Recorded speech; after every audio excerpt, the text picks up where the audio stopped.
Di bagian tambahan ini kembali kita akan melihat fokus terhadap batasan dan aturan, ya. Batasan dan aturan. Nah, kita akan kembali, saya akan membawa kita kembali kepada pembahasan tentang Ayub, ya. Apa yang terjadi sedikit dengan Ayub. Kita sudah bahas tentang kasusnya Ayub, dan kasusnya Ayub ini menjadi satu apa? Satu kasus yang dapat kita melihat lebih lanjut tentang batasan dan aturan yang telah terjadi, ya. Nah, kenapa ini saya tertarik dengan kisah Ayub dari waktu ke waktu? Kenapa? Karena ini satu ayat yang dikatakan oleh Allah kepada iblis itu sendiri, ya. Pada saat iblis masuk dalam surga bersama-sama dengan utusan-utusan dunia lainnya, ya. Ada musyawarah di surga, lalu kemudian dia berdialog lah Allah dan iblis. Kita sudah pelajari beberapa hari yang lalu, ya, tentang kasus Ayub ini. Tapi satu ayat yang membuat saya seringkali bertanya dan banyak orang bertanya itu adalah ayat yang terdapat dalam Ayub 1 ayat 12 dan juga Ayub 2 sampai 6. Karena apa yang terjadi di situ ini Allah katakan kepada setan, ya.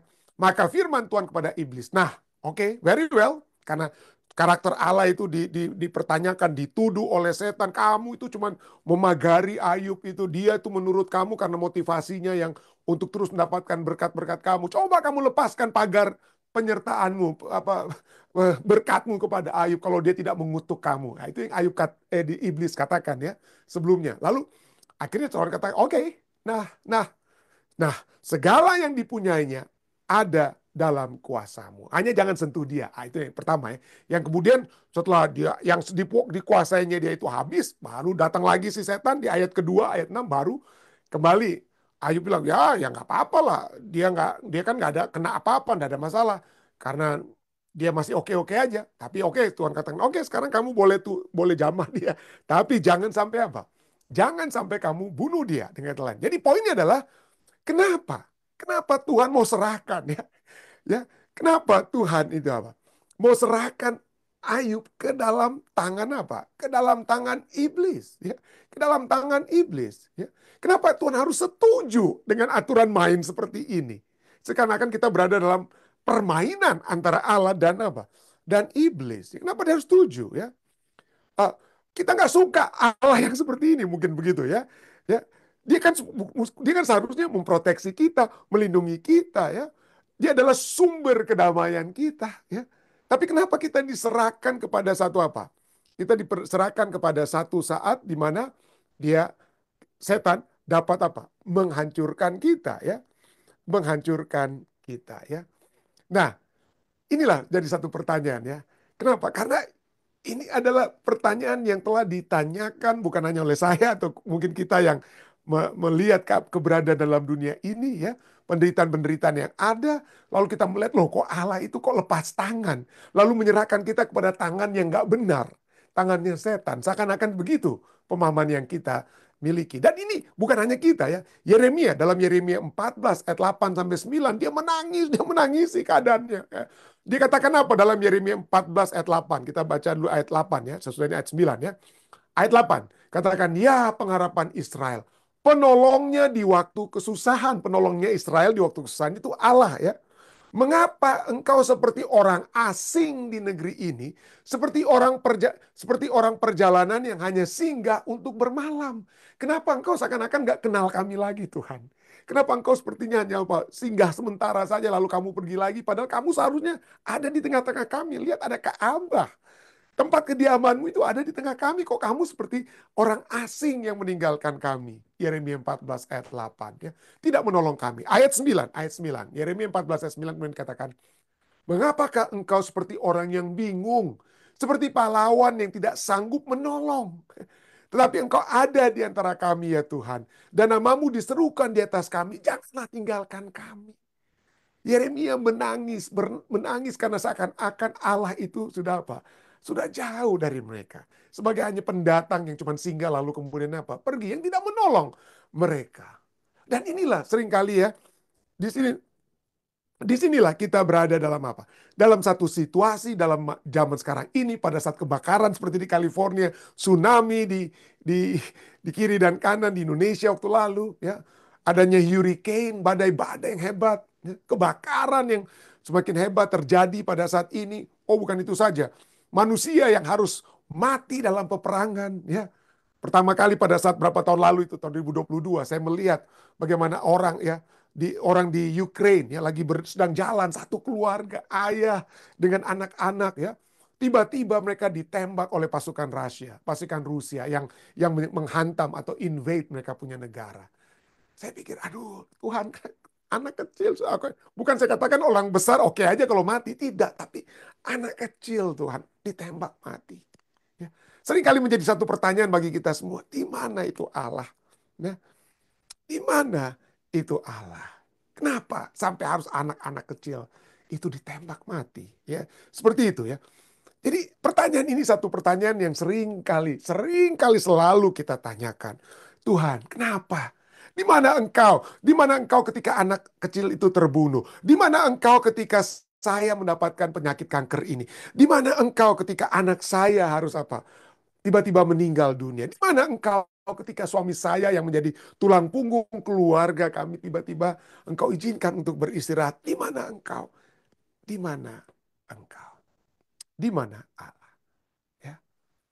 Dan kalau kita melihat, ya, kita dalam kisah Ayub ini, ya, di dalam kisah Ayub kan akan Allah itu menyerahkan kita ke tangan yang salah, ya. Allah menyerahkan kita ke tangan yang salah dalam kitab Ayub. Di Ayub tadi kita sudah baca Ayub 1 dan sekarang Ayub 2. Maka firman Tuhan lagi kepada iblis, nah dalam kuasamu Ayub itu aku serahkan. Hanya sayangkan nyawanya. Kita pikir mungkin kisah Ayub itu kisah udah tua dulu, ya. Tapi coba kita bawa itu, ya. Coba kita pikirkan apa yang terjadi di dalam diri Ayub. Bukan kalau kita kan nggak bisa bayangkan dia kehilangan lembu domba dan lain sebagainya. Tapi coba kita bawa ini dalam satu situasi seperti modern, ya. Ayub menghadiri gereja. Oke, kita ini sebagai satu ilustrasi. Ayub menghadiri gereja. Pada saat pulang gereja, orang-orang mengatakan, aduh Ayub, berita sedih sekali. Anak-anakmu, anak-anakmu berada di dalam van, ya, yang tadi pergi pulang lebih dulu dari gereja, tapi sekarang mereka mengalami apa? Kecelakaan dan semua anakmu itu telah apa?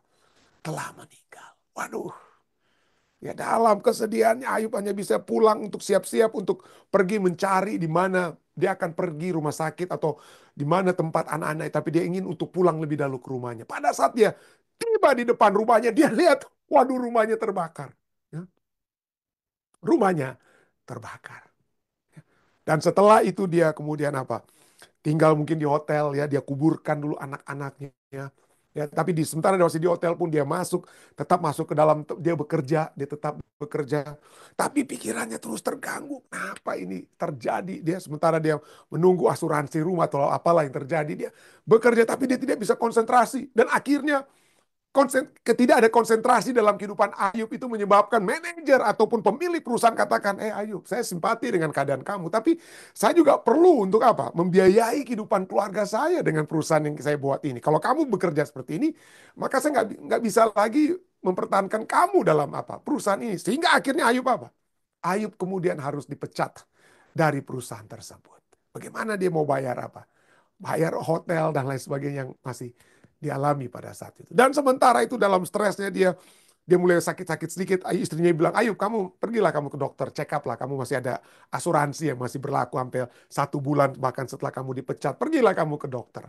Dan pada saat dia pergi ke dokter, tiba-tiba dokter katakan setelah diperiksa, setelah dokter minta dia kembali setelah ada periksa, ya, laboratori, dan dokter katakan, Ayub, kamu kena penyakit kanker. Kamu kena penyakit kanker. Jadi di mana ini? Ya boleh dikatakan di mana Allah saat kita apa? Di mana Allah itu saat kita menderita? Ayub tidak melihat dia apa yang telah terjadi di belakang kehidupannya, ya. Ada seperti pertentangan besar yang terjadi, ya. Ya. Tapi kalaupun dia mengetahui pertentangan besar tersebut, maka Ayub akan berkata, Tuhan kenapa kamu tidak langsung hantam itu setan? Bukannya dia yang salah kan? Kenapa kamu tidak langsung binasakan apa? Setan. Nah, tapi itu Ayub tidak tahu, ya. Ayub tidak tahu saat itu. Itulah sebabnya dia bertanya-tanya kepada Tuhan, Tuhan di mana engkau? Di mana takhtamu? Aku hendak membawa perkaraku kepadamu Tuhan, ya. Aku hendak membawa perkaraku kepadamu Tuhan. Ya. Dia diminta untuk mengutuk Allah. Ya. Dia minta supaya penderitaannya berakhir. Bahkan oleh istrinya sendiri ya. Dengan motif supaya, aduh, udahlah kamu kasihan, kamu menderita begini. Baik kamu, kalau kamu kutuk Allah, maka kamu akan berakhir hidupmu. Ya. Jadi pertanyaan ini sering kita juga dapat tanyakan ya. Di mana Allah ketika kita menderita dalam kehidupan kita? Di mana Allah? Mungkin jawaban yang terbaik dapat kita lihat dari dalam Alkitab adalah Allah tetap berada di tempat yang sama seperti ketika dia berada di satu tempat pada saat dia melihat putranya itu mati di kayu salib. Ya, Allah berada di tempat yang sama. Ya, Allah berada tepat di tempat yang sama ketika dia melihat putranya dibunuh di kayu salib. Allah selalu berada di pihak orang yang tertindas dan menderita. Dalam penderitaan kita, dia turut menderita. Saya suka Yesaya 63 ayat 9. Dalam bahasa Inggris, saya nggak tahu dalam bahasa Indonesia kenapa artinya agak sedikit tidak seperti yang tertulis dalam bahasa Inggris. Tapi dalam bahasa Inggris katakan, in all their affliction, dalam segala penderitaan mereka, he was afflicted. Ia juga apa? Ia juga menderita. Allah juga apa? Menderita.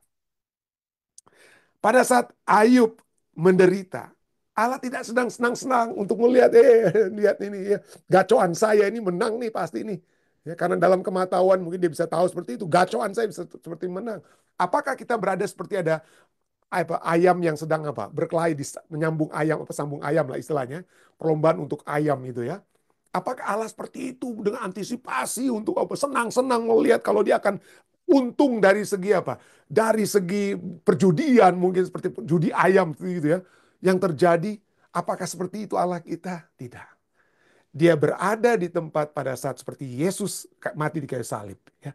Dia berada dengan hati yang hancur, dengan tangisan saat dia melihat apa yang dialami oleh Ayub. Dapatkah setan langsung apa? Langsung dibinasakan?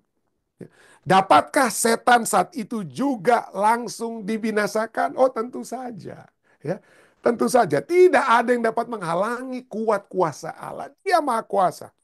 Ya, tidak ada yang dapat menghalangi. Dia bagaikan dalam kitab Yeremia 20 ayat 11, dia dapat menjadi bagaikan seperti pahlawan yang gagah dan orang-orang musuh-musuh umat manusia seperti musuh Ayub sekalipun itu dapat apa? Dapat dibinasakan ya. Yeremia 20 ayat 10, 11 katakan, tetapi Tuhan menyertai aku seperti pahlawan yang gagah. Seperti itu orang-orang yang mengejar aku akan tersandung jatuh dan mereka tidak dapat berbuat apa-apa. Tuhan dapat apa? Tuhan dapat menghilangkan seketika itu setan. Tapi seperti kita lihat lalu, apa yang akan dipikirkan oleh tiga apa dua per tiga malaikat yang di surga? Apa yang akan ada dalam benak umat-umat manusia di dunia-dunia, di alam semesta ini kalau itu terjadi? Kalau Allah tiba-tiba apa? Menggunakan kekerasan. Kalau Allah tiba-tiba menggunakan kekerasan kepada setan saat itu, apa yang akan terjadi? Mungkin kita lihat ilustrasi ini. Ya. Ada seorang ya, kalau Anda seperti seorang ya saya punya adik ya, Indra ya. Pada saat masih kecil, saya itu lebih besar daripada adik saya, Indra ya. Kalau berkelahi itu, waduh, saya pasti lebih menang daripada Indra waktu masih kecil ya. Waktu kami masih kecil, karena saya sekitar 2 tahun kalau nggak salah ya, sekitar hampir 2 tahun saya lebih tua daripada Indra. Jadi saya lebih kekal, lebih besar, lebih besar ya. Coba bayangkan ya, saya ini berkelahi atau seorang anak yang lebih tua, yang lebih besar berkelahi dengan adiknya, dia pukul adiknya atau dia pukul, taruh mungkin bukan kakak adik, tapi bayangkanlah ini seorang anak yang lebih besar berkelahi dengan seorang anak yang lebih kecil, lalu dia apa? Dia pukul yang kecil tersebut, yang kecil kan nggak bisa karena tangannya lebih kecil, nggak bisa menang dia. Yang kecil tidak bisa menang. Jadi setelah perkelahian terus, setelah anak yang kecil ini babak belur, ya, nggak ada kemungkinan dia untuk menang. Ya, setelah dia menang, lalu anak yang besar itu lihat saya udah menang ya, saya kan lebih kuat yang besar itu ya.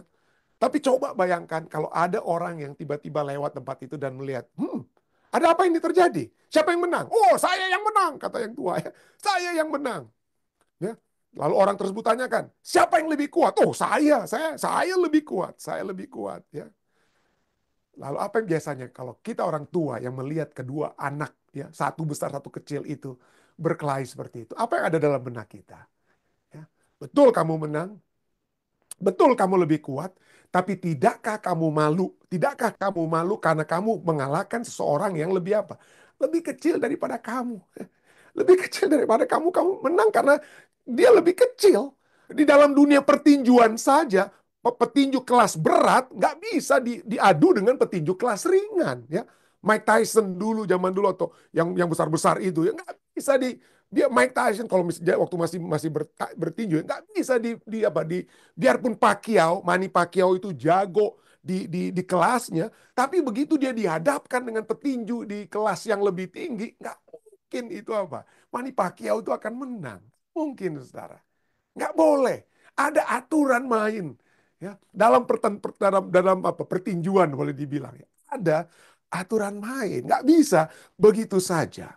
Nah, coba kita lihat. Ya, ini saya sedang bukan hanya saya bukan hanya dari segi Allah ya yang lebih bermaha kuasa dengan setan yang apa ciptaan ya. Allah pencipta bukan dengan apa melawan setan yang hanya apa ciptaan, pasti Allah menang. Itu tidak ada tanya jawab di dalam hal tersebut, tidak diragukan lagi. Tetapi justru mari kita lihat sekarang ya, kenapa Allah berikan itu ya. Allah berikan ini karena alam semesta melihat kalau Allah hantam si iblis, wah, kacau, dunia kacau. Tapi coba kita lihat dalam kasus Ayub ini, siapa yang anak kecilnya? Siapa yang anak kecil yang badannya tidak sekekar yang besar? Ya, setankah itu melawan Ayub? Bukan. Ayub yang kecil. Ayub yang kecil melawan setan yang apa? Melawan setan yang besar. Melawan setan yang besar. Tapi disinilah kita lihat ya. Disinilah kita lihat bagaimana Ayub yang kecil pada akhirnya tetap apa? Tetap menjadi pemenang. Ya. Tuduhan setan itu yang apa? Tuduhan-tuduhan setan yang salah tersebut ya terhadap Allah terbukti salah. Ya. Setan yang sekarang apa? Orang besar ini justru dia kalah melawan yang apa? Yang kecil.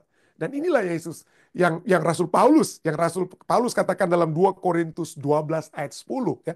Pada saat aku lemah, disitulah aku apa? Kuat. Kenapa? Karena iman, keyakinan, kepercayaan itulah yang menguatkan kita. Kepercayaan kita kepada Allah yang menguatkan apa? Menguatkan kita. Dan ini dimiliki oleh Ayub. Dia kecil, dia babak belur, ya. Dia babak belur tapi dia tidak KO istilahnya. Dia babak belur tapi dia tidak apa? Tidak KO. Kenapa? Karena dia memiliki iman. Ya, dia memiliki percaya. Jadi Tuhan dapat saja hantam setan. Ya, atau mungkin Tuhan bisa saja, Allah bisa saja berdebat dengan setan, berfilsafat dengan setan. Ya, pada saat di dalam kerajaan surga tersebut untuk menunjukkan siapa yang benar, siapa yang salah dalam kasus Ayub. Bisa saja berdebat, tapi Tuhan bilang, oke, buktikan. Ya, tunjukkan apa yang kau mau dengan kata lain. Ya, tunjukkan. Maka alam semesta itu menjadi satu apa? Menjadi saksi. Untuk melihat apa? Bukan perkataan Tuhan, tapi untuk melihat tindakan Tuhan. Untuk melihat tindakan Ayub juga ya dalam hal ini ya.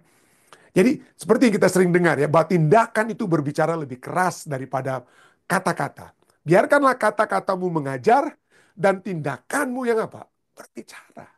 Jadi pada saat kita melihat Allah dalam pertentangan besar ini, ya, bukan perkataan sebelum pertandingan tinju seringkali ya kalau ada pertandingan tinju gitu ngomong ya ada yang mulut besar ya seperti Muhammad Ali.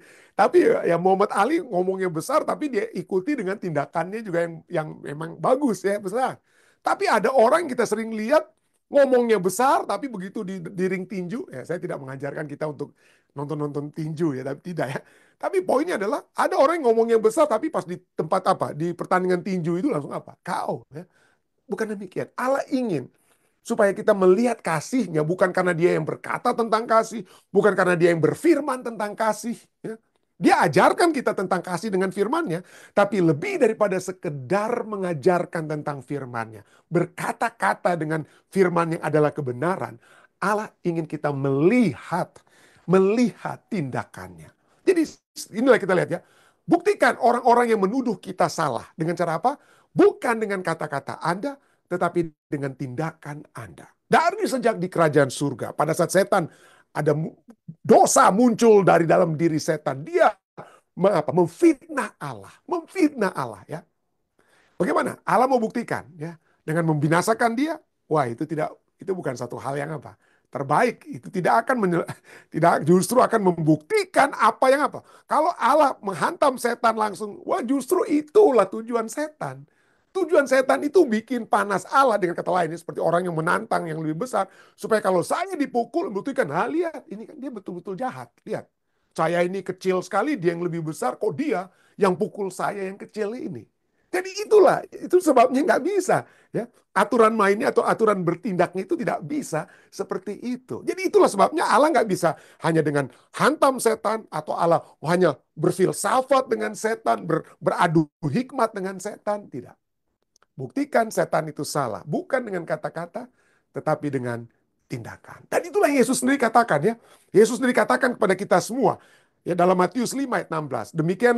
Demikianlah hendaknya terangmu bercahaya di depan orang. Supaya orang melihat khotbah-khotbahmu, orang melihat tulisan-tulisanmu, perkataan-perkataanmu, bukan. Ya, terang tersebut akan dilihat bukan dari perkataan kita, tapi dari apa? Dari perbuatanmu yang baik dan memuliakan Bapamu yang di sorga. Dan inilah sebabnya Yesus datang ke dalam dunia, saudara. Yesus datang bukan sebagai apa? Bukan sebagai filsuf aja ataupun yang apa, yang hanya mengajar. Betul dia mengajar, memberikan khotbah di atas bukit. Tapi bukan itu saja yang dia lakukan. Dia pergi dari satu tempat ke tempat yang lain melakukan perbuatan baik. Ya, dia tidak punya apa-apa. Dia tidak punya apa-apa, tapi dia dapat memberikan makan pada orang yang kelaparan. Dia tidak punya apa-apa, tapi dapat menyembuhkan orang yang sakit atau membangkitkan orang yang mati sekalipun. Untuk menunjukkan tindakan kasih Allah. Ya, tindakan kasih Allah. Dia bukan datang sebagai raja. Dia bukan datang sebagai apa? Raja dengan bala tentara surga. Bukan. Dia datang sebagai domba, saudara. Itulah perbuatan yang sangat paradoks ya. Dia itu penguasa. Yesus itu adalah Allah. Yesus adalah penguasa alam semesta, pencipta alam semesta. Tapi pada saat dia datang bukan sebagai pencipta, tapi sebagai domba. Dan domba itu justru domba yang mengalahkan naga. Justru domba yang mengalahkan naga, saudara. Dosa dimulai dengan kesombongan, tetapi diatasi oleh kerendahan hati. Ya, kerendahan hati. Naga tidak bisa berkuasa atas domba. Yesus sendiri katakan dalam Yohanes 14:30. Tidak banyak lagi aku berkata-kata dengan kamu pada murid-muridnya. Sebab penguasa dunia ini datang dan ia tidak berkuasa sedikit pun atas diriku. Ya, penguasa naga ya, yang menguasai dunia kita. Tapi tidak bisa buat apa-apa terhadap domba. Kenapa? Karena disinilah ya. Tidak berkuasa karena Yesus bukan datang dengan kesombongan, dengan kemuliaan kebesaran surga, bukan.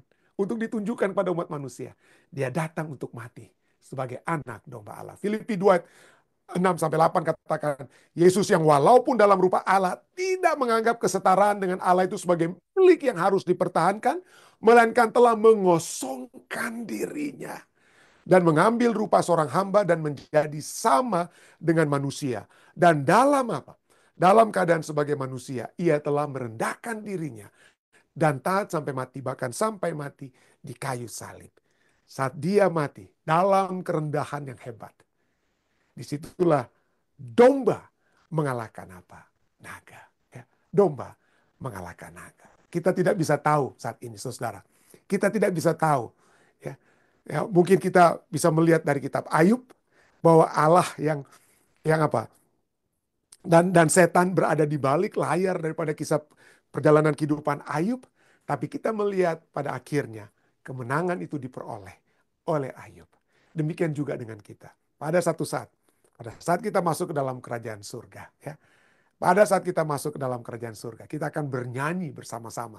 Berkata bersama-sama. Seperti yang tertulis dalam Wahyu 15 ayat 3-4. Adil dan benar segala jalanmu. Saat ini mungkin kita berkata, Tuhan kenapa ini terjadi kepada saya? Engkau tidak adil. Tapi suatu saat, ya, tetap setia seperti Ayub. Tetap bertahan seperti Ayub. Dan kita akan berkata, adil dan benar segala jalanmu, ya Raja segala bangsa. Siapakah yang tidak takut ya Tuhan, dan yang tidak memuliakan namamu? Sebab hanya Engkau yang kudus. Sebab segala bangsa akan datang dan sujud menyembah Engkau. Sebab telah nyata segala keputusanmu yang adil. Jika ada ya, pengalaman-pengalaman kehidupan kita yang saat ini kita berkata, Tuhan tidak adil. Ketahuilah, tetaplah percaya bahwa Allah dalam segala jalannya adalah Allah yang adil. Dan segala keputusan-keputusannya itu adalah keputusan-keputusan yang adil. Saya bawa ini dalam nama Yesus. Amin.